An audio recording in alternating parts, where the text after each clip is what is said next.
Today, we're going to be talking about process interface valves. Ben Carr is going to be leading this discussion. He joined Swagelok back in 1996, and from 96 to 2002, he was an account manager. He rejoined Swagelok in 2018 as the field engineer, where he now helps with product selection, field evaluation services, and custom solutions. And then technical discussions like these, just providing technical support to our customers. Little housekeeping for the meeting today. We have all the attendees' mics muted, so if you have questions, please drop them into the Q&A or into the chat, and we'll address them along the way. And I think that is it. We will be recording today's session, so you'll be able to reference it again in the future. All right, thanks, Brian. Well,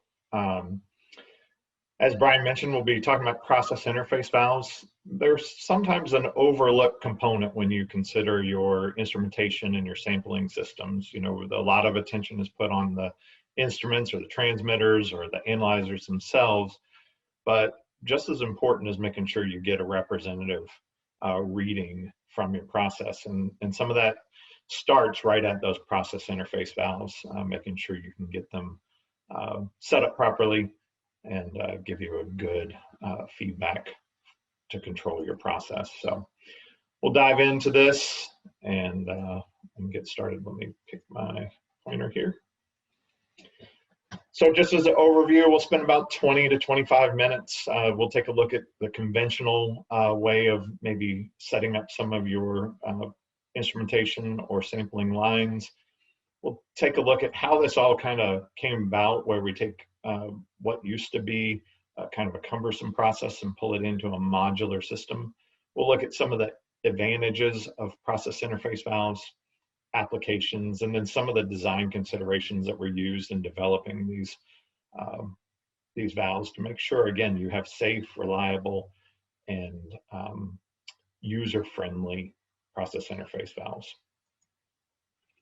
So conventional piping layouts may have looked something like this, where we have very large, bulky valves hanging off your process pipe to create safe systems that your operators can use or your maintenance personnel can use to isolate instruments and calibrate them. So that may consist of a primary block valve right off the process line. All valves eventually are going to have some leakage across the seats, just as they wear, and especially if it's an abrasive or harsh environment. You have a secondary block to make sure that anything that gets through that primary block valve might actually get stopped by the secondary block valve. And then the bleed valve that allows you to bleed the pressure between those valves or bleed the pressure off your instrumentation for servicing. So a typical setup, maybe somebody comes out to the field to calibrate a transmitter, and they would shut off that primary block valve, open the bleed valve to vent the pressure off the transmitter, and then close that secondary block valve to ensure that no pressure gets across that system. That bleed valve can be directed off to a safe place away from the operator as they vent that pressure as well. That allows you to know that your pressure in that system, in that transmitter, is at 0, and allow you to be able to do a quick calibration of it. So again, it's a typical system. You're probably familiar with these in your plants. Other conventional piping layouts, maybe we've got a gate valve isolating a gauge, where we have this gauge installed directly at pipe flange, and it's a little bit bulky and cumbersome. A lot of times those gate valves end up difficult to use, and they're left on, and there's really no reason to leave your gauge, your mechanical gauges on while you're away from your plant. It only needs to be on when somebody's standing there to view it. So if we can give a simple way to isolate those and bleed off the pressure, you're going to extend the life of your gauges and protect them from impulses as well as vibration, and you'll just get better life out of your gauges. So we'll look at some of those as well. Typical types of valves used for process interface are gate valves, globe valves, or ball valves. Each has its own unique advantages and disadvantages.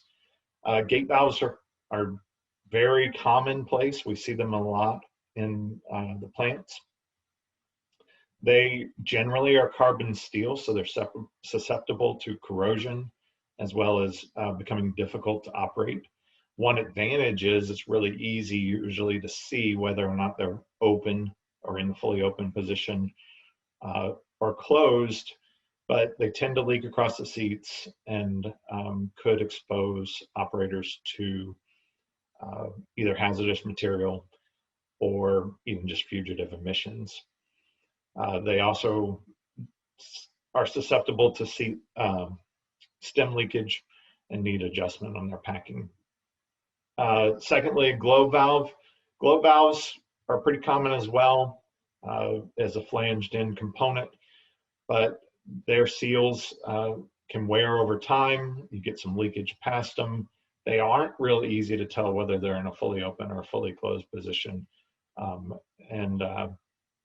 But both the gate valve and the globe valve allow for slow closure, which means that you don't realize an impulse in the system as you're closing them off.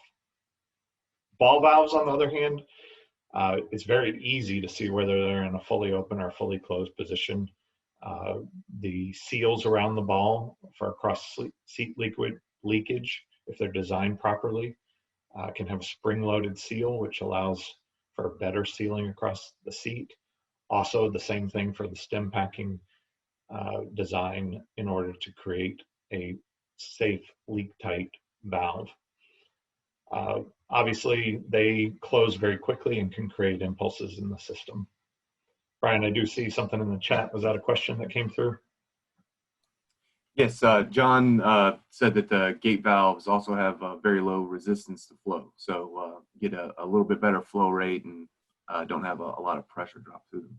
Sure, and that's very true if we're worried about getting good flow through it, but obviously a lot of times on process interface valves, we are hooking instruments where it's deadheaded to it, so we're not as concerned about the flow.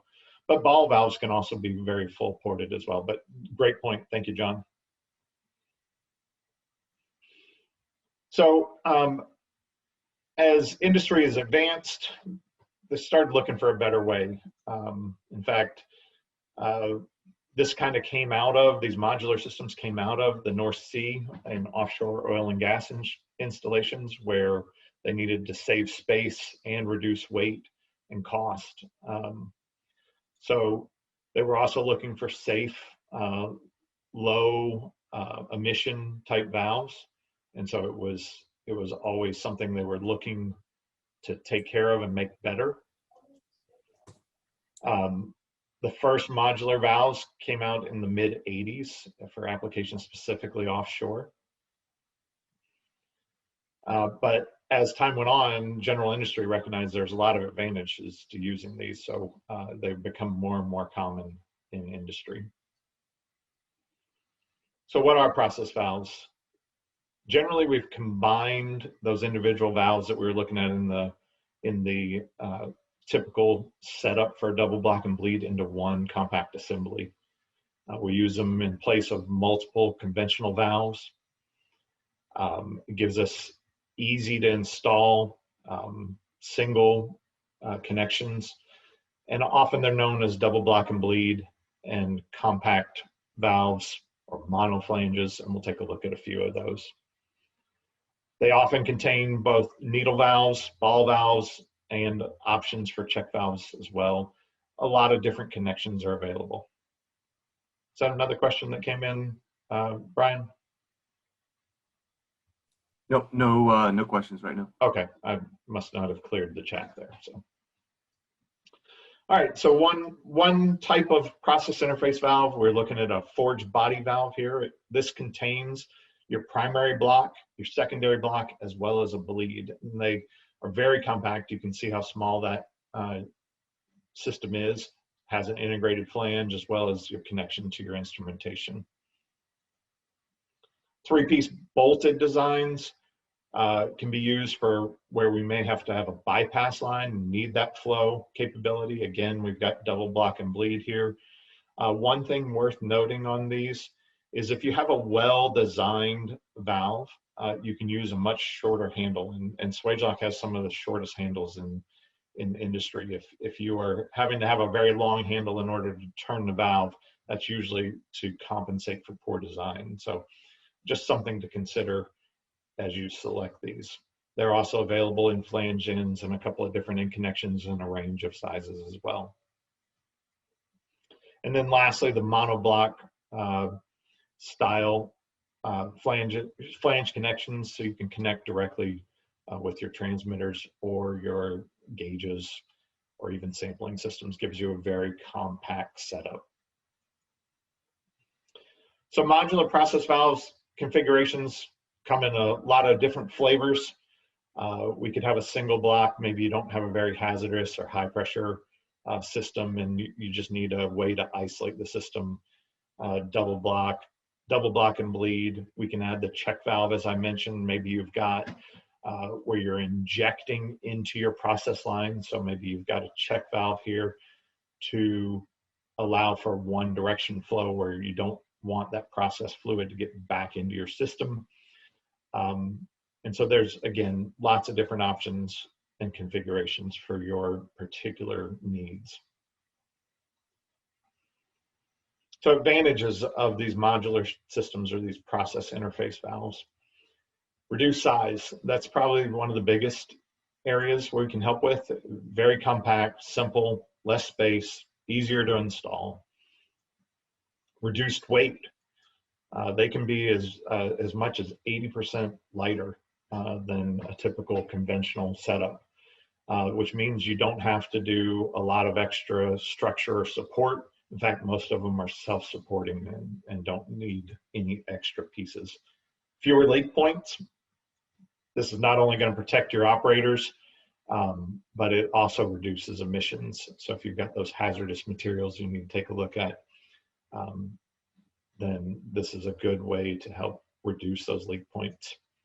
Reduce cost. The overall cost of installing these can be as much as 45% reduction just on components, but then when you consider reduced installation maintenance time, reduced structure that's required, it can get pretty significant in the reduced cost of installing these systems.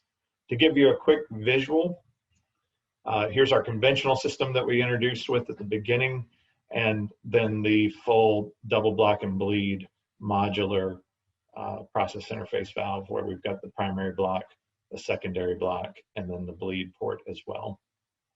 So you can see how that gives you a significant reduction in space requirements. Just to give you some actual numbers to go with this, these were developed, like I said, in the North Sea, UK. So as you look at these charts, it's going to be metric first and then imperial.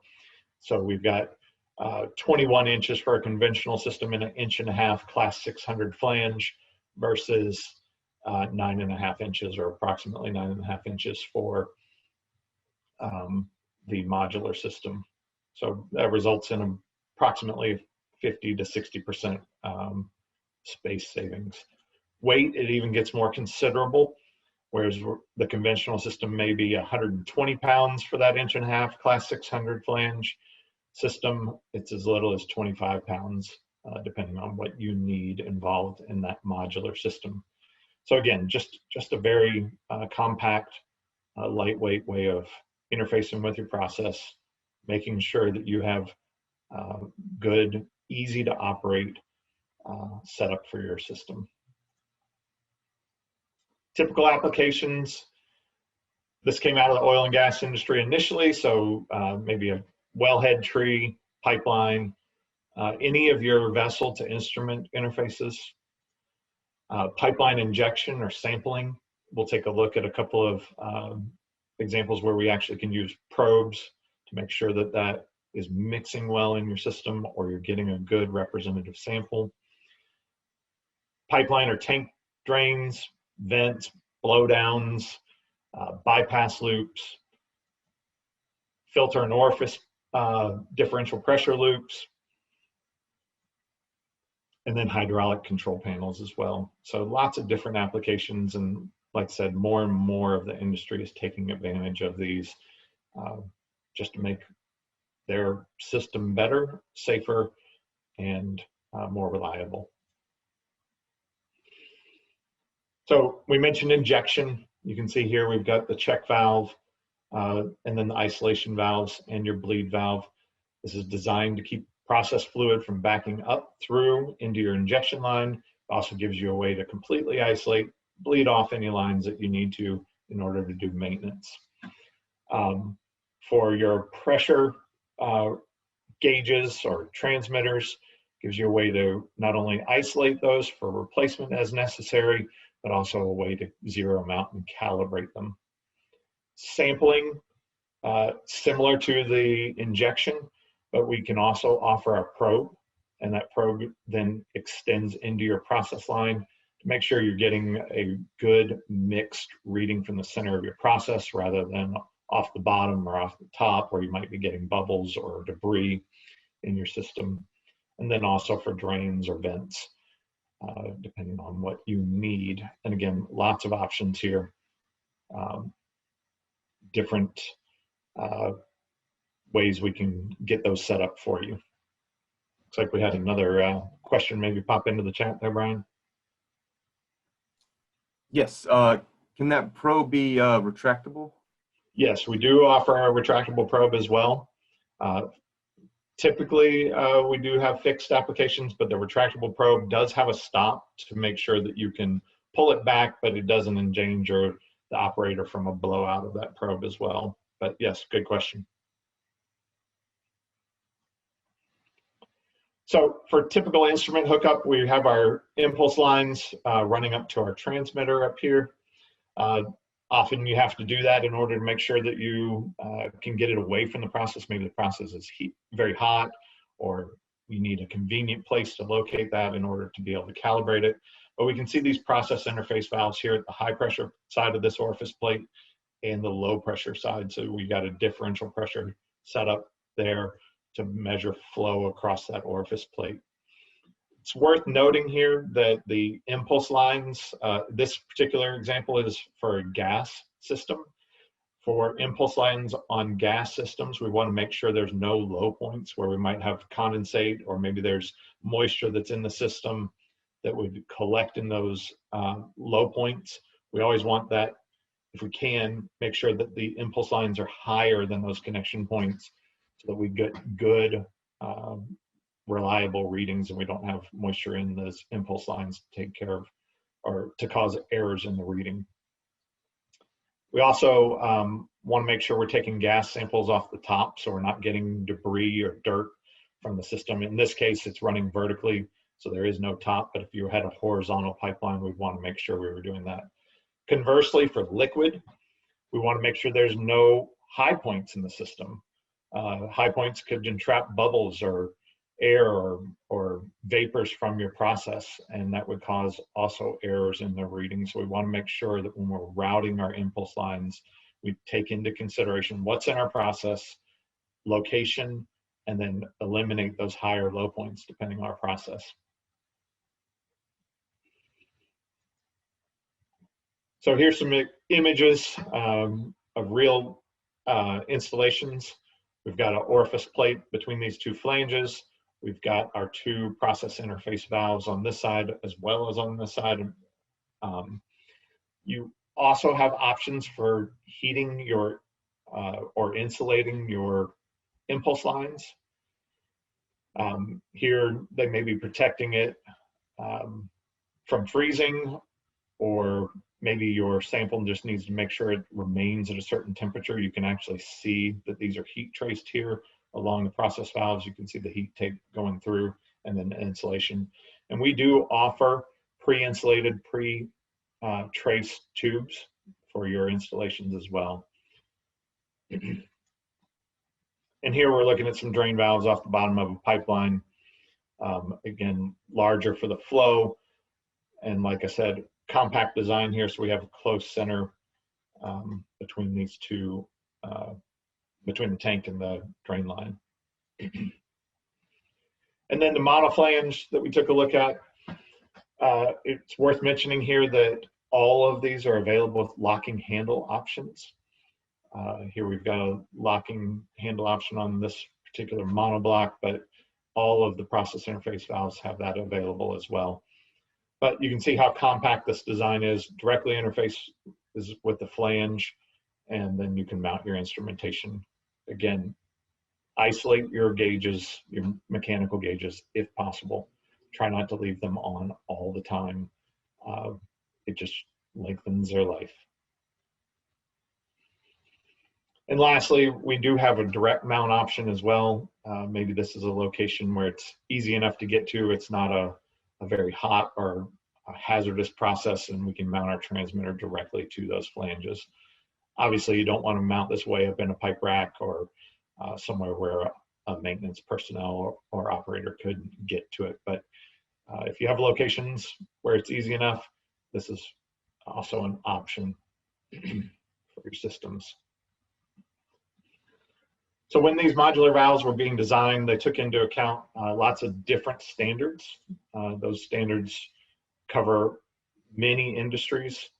Again, it came out of the oil and gas in the North Sea, so we looked at the European directives as well as the ASME requirements for pressure vessels.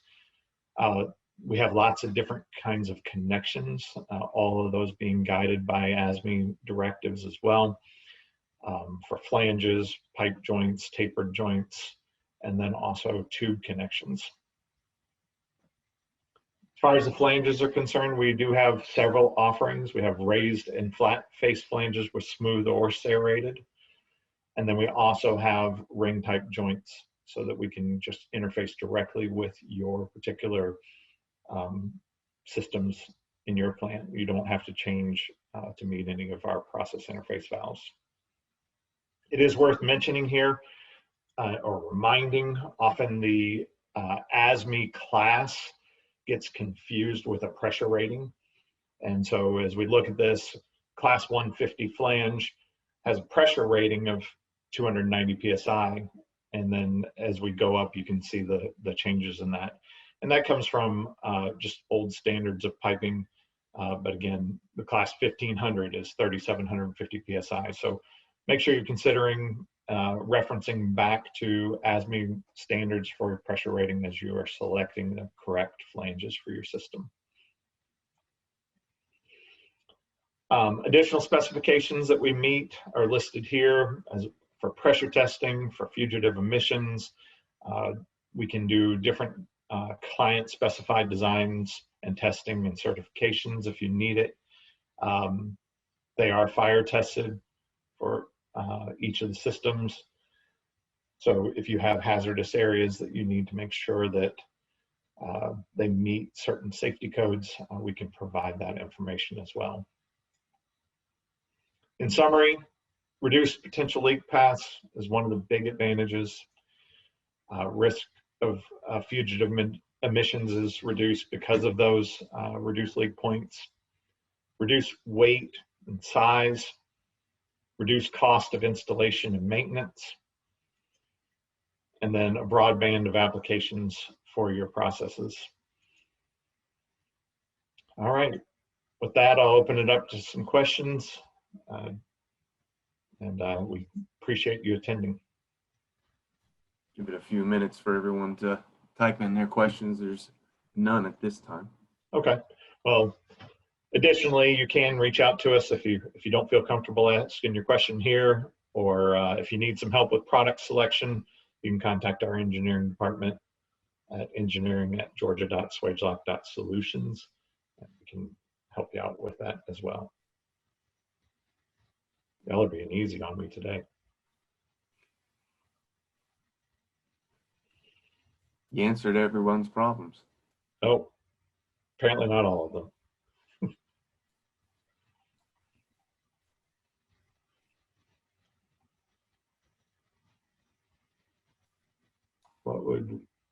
At what point would an orifice plate be used? So we might use an orifice plate in a system to control flow or to be able to measure flow in a system. So we put an orifice plate in the system between the two flanges and then measure the pressure on the inlet side and the outlet side, and we'd be able to calculate the flow in the system. might be worth noting, we have fittings that we can put orifices in, That's true. but usually the large size piping process lines are going to be a third-party product that would be Sure. likely already integrated into the system. So Yeah, if you were taking a sample and you needed to get a certain flow rate to your sample, you might actually put in a small orifice drilled fitting, or and we have lots of options with that too, directly off the flange as well. All right, we'll give it a little bit more time, but if there are no other questions, we thank you for attending, and please feel free to reach out to us at any time for product selection help.